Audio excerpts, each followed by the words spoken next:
Hello my dear students, आज हम आपको सेट में यूनियन और इंटरसेक्शन का यूज करना और यूनियन इंटरसेक्शन से रिलेटेड कुछ क्वेश्चंस भी मैं बताऊंगा, जिससे आपको अच्छी तरह से यूनियन और इंटरसेक्शन का यूज करना आ जाएगा। तो चलिए, सेट में जो एक सिंबल है यूज करते हैं सिर्फ ऑपरेशन के रूप में, ये होता है यूनियन और ये होता है इंटरसेक्शन। अगर वो ऊपर की तरफ हो तो इसको बोला जाता है यूनियन, है ना। यूनियन और यूनियन का मतलब होता है संघ, हिंदी में संघ बोलते हैं उसको। और अगर इसका नीचे की ओर हो तो इसको बोलते हैं इंटरसेक्शन। इंटरसेक्शन और इंटरसेक्शन का मतलब होता है सर्वनिष्ठ, है ना, सर्वनिष्ठ। और संघ का मतलब क्या होता है, जैसे दो सेट के बीच में अगर अपन इसका यूज करते हैं, जैसे ए यूनियन बी, तो इसका मतलब होता है सेट ए और सेट बी में एलिमेंट्स है उन दोनों को इकट्ठा करके एक नया सेट बना देना। और इंटरसेक्शन का मतलब होता है कि ए और बी जो दोनों में एलिमेंट कॉमन हो, केवल उन्हीं एलिमेंट्स को लिखा जाता है, ठीक है ना। तो समझ में आ गया होगा आपको इन दोनों का यूज। अब हम आपको कुछ क्वेश्चंस करके बताते हैं। देखो, इनमें क्या करते हैं, ये ए और बी के एलिमेंट दोनों के एक साथ, बट लेकिन थोड़ा सा आपको ये भी ध्यान देना है कि जो सेट की जो डेफिनेशन है उसमें क्या बोला जाता है कि कोई भी सेट का मतलब कोई भी एलिमेंट डबल से नहीं लिखा जाएगा। जैसे कुछ एलिमेंट आपके ए में होंगे, कुछ बी में होंगे, दोनों में कॉमन होंगे, तो उसको डबल टाइम नहीं लिखना है, एक ही बार लिखना है ना। तो इस टाइप से अपन लिखते हैं। तो सेट ए और सेट बी के दोनों के एलिमेंट आप ये में इकट्ठा करके लिख देंगे तो ये यूनियन हो जाएगा। और इंटरसेक्शन में क्या होता है कि ए और बी दोनों में हो, उनको ही जो कॉमन हो उनको ही लिखा जाता है। तो चलिए देखिए, हम इनका आपको यूज करके बताते हैं। सबसे पहले हम बता रहे हैं ऑफ यूनियन, और इसको अपन क्या बोलेंगे, यूनियन, और हिंदी में बोलते हैं संघ।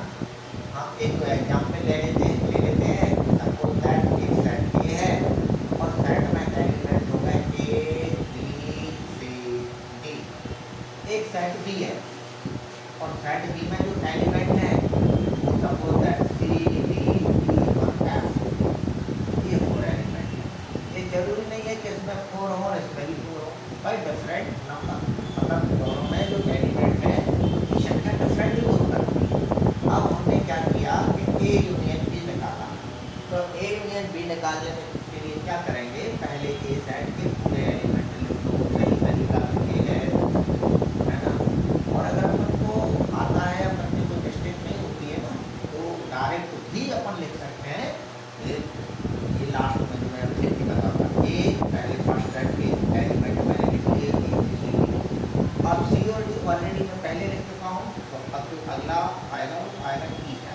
तो ये देखिए, इस सेट के भी टोटल एलिमेंट हो गए, इस सेट के भी टोटल एलिमेंट हो गए। तो ये क्या ध्यान रखना है कि कोई भी एलिमेंट डबल ना हो। तो ये क्या कहलाएगा, ए यूनियन बी, ठीक है। उम्मीद है कि समझ में आ रहा होगा, और बहुत इजी है, सबसे सिंपल है। इसके बाद अगर मैं ई पे ई ऑपरेशन लगाता हूँ, ई इंटरसेक्शन बी, तो मैं पहले लिखूंगा सेट ए के element A B C D और intersection C D E F. तो अब हमें क्या, जो दोनों में सेट ए में भी हो सेट बी में भी हो, वही एलिमेंट सेलेक्ट करना है। तो दोनों में जो कॉमन एलिमेंट है वो आएंगे इसमें। तो आंसर हो जाएगा A intersection B equal to C comma D, ठीक है। समझ में आ रहा होगा आपको।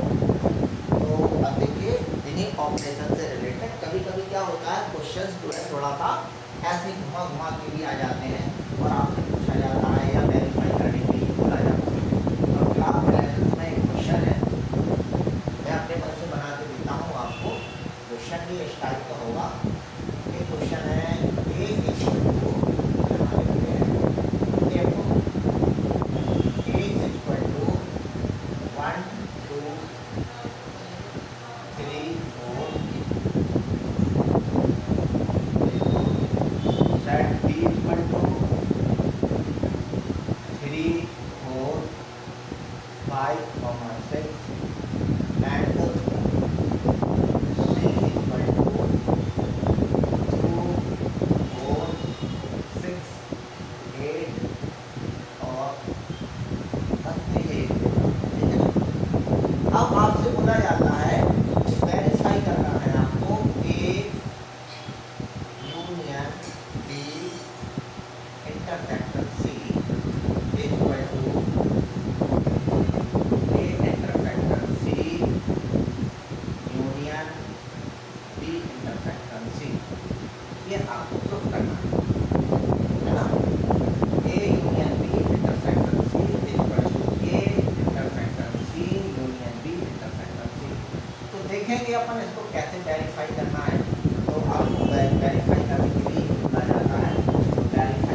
करेंगे, इसका ये जो LHS है, LHS में ये वाला पार्ट है, इस पार्ट को हम पहले क्लियर करेंगे।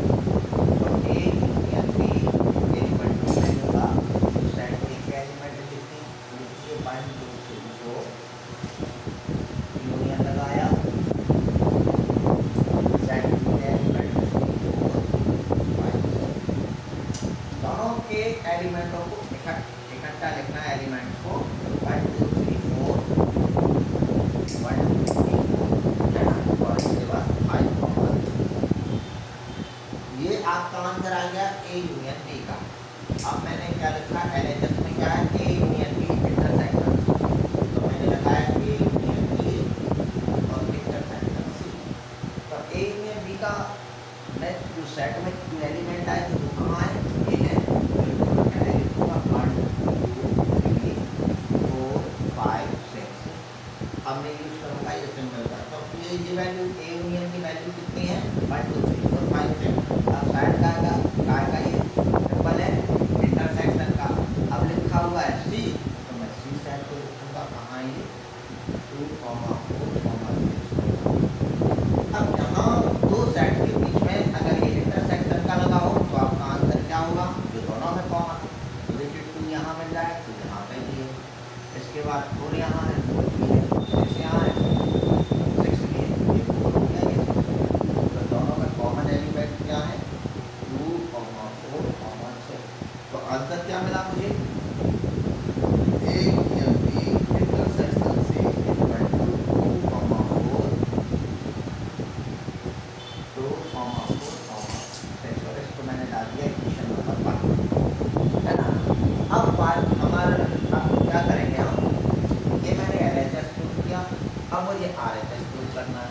तो RHS में जो पहला आपका ब्रैकेट है उसको मैं सॉल्व करूँगा, तो इसमें है A intersection C। A set क्या है, A सेट है 1 2 3 4 इंटरसेक्शन C है 2 4 6 8। दोनों सेट में क्या कॉमन मिल रहा है, 2 कॉमन है, 1 दूसरा 4 कॉमन है, दोनों सेट में जो कॉमन है वो आएगा 2 4। इसके बाद जो आपका RHS में सेकंड ब्रैकेट है उसमें लिखा होगा D इंटरसेक्शन C, पहले मैं B सेट लिखूंगा, B सेट है 3 4 5 6, इंटरसेक्शन का साइन लगाया, और C set same to same मैंने कॉपी कर लिया। अब हमें क्या देखना है, जैसे मैंने ऊपर किया था ना, दोनों में जो कॉमन है वो लिखा, ऐसे इसमें भी आपको बता रहा है जो कॉमन है वो लिखना है आपको। तो यहाँ देखिए कॉमन आपको एक तो 4 दिख रहा है, एक 6 दिख रहा है, तो दोनों में 4 6 मैंने कॉमन वाले लिख दिया। अब क्या करना है, ये जो ब्रैकेट है और ये ब्रैकेट है, इन दोनों के बीच में क्या लगा है, RHS में यूनियन, तो मैंने A इंटरसेक्शन C लिखा, यूनियन का साइन लगाया, और B इंटरसेक्शन C। अब A इंटरसेक्शन C की वैल्यू क्या मिली थी हमें, 2 4, यूनियन का साइन लगाया और 4 6 लिख दिया, और 4 6 टाइप की वैल्यू B इंटरसेक्शन। मैंने क्या देखा, जहाँ यूनियन लगा होता है तो मैंने बताया था कि दोनों साइड के एलिमेंट को इकट्ठा लिखा जाता है, तो लिख दीजिए आप, तो आपका आंसर आ जाएगा 2 4 और 6, और ये हो गया इक्वेशन नंबर 3। तो चेक करें इक्वेशन नंबर फर्स्ट का RHS 2 4 6 है, इक्वेशन नंबर सेकंड का भी RHS 2 4 6 है, दोनों का RHS क्या आ गया, इक्वल आ गया, तो LHS भी क्या होगा, इक्वल होगा। तो हम इसको ऐसे लिख सकते हैं, तो यहाँ लिखो from equation first and second से क्या हो जाएगा, A union B intersection C equal to A intersection C union B intersection C। और इस प्रकार की इक्वेशन वेरीफाई हो गया, है ना। तो लगी है तो कृपया इस चैनल को लाइक करें, सब्सक्राइब करें। तो ऐसे ही मैं, अगर आपको किसी और टॉपिक पर वीडियो बनवाना है तो कृपया कमेंट करें। जो आप हमें टॉपिक देंगे, जो क्वेश्चंस देंगे, मैं उनका भी सॉल्यूशन आपको डाल सकता हूँ। तो कृपया कर, अगर अच्छा लगा हो